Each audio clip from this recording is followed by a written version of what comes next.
İçim var, içki. Bu arada içeride. Ya ne diyorlar? Telefonu yapıyor. Çak telefonu yapmadan aracı telefonu yapıyor. İşe işleme.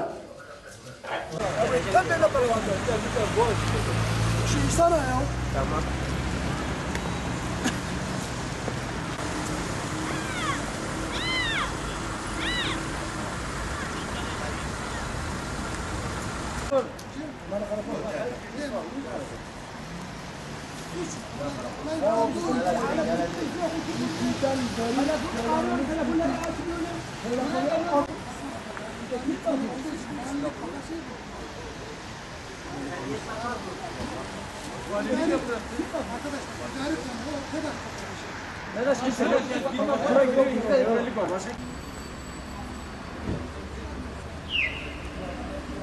Zarım kıymetten küçük milleti eziyetçi değil mi efendim ya? Abi iki işler ya.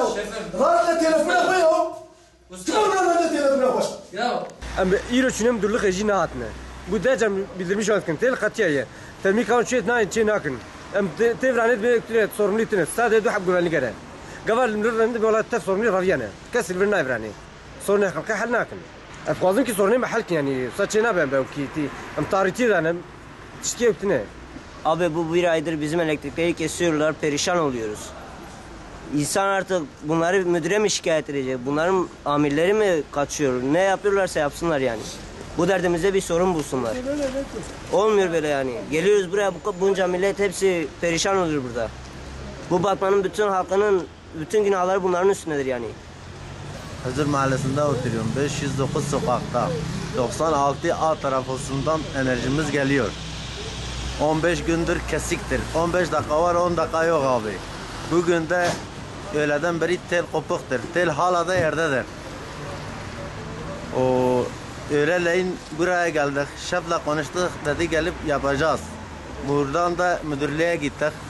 Müdür de dedi tamam bunlara anons edildi. Gidin yapın. Hala kimse gelmemiş. O hala tel kopuktur yerdedir abi. Burada da kimse yok, yetkili 2 güvenlik var. 100'den fazla ev o tarafın üstündedir. Tarafın yarısı da yanıktır zaten. O kimse sorunumuzu halletmiyor abi. Güvende adam diyor kır git ben ne yapabilirim? Diyoruz adamın telefonunu ver gidip şefini senin müdürünü evden alacağız. Diyorlar telefonlarını bize de vermiyorlar. İlgilenmiyor. Diyorlar tamam biz gidiyoruz. Günler geçiyor gelmiyorlar etmiyorlar. Bizim saatlerin mühürüne söktüler dediler tadilat verdiler dediler sonra gelip mühürleyeceğiz. 2-3 aya yakındır tadilatını bitirmişiz. Haber de vermişiz yapmıyormuşlar.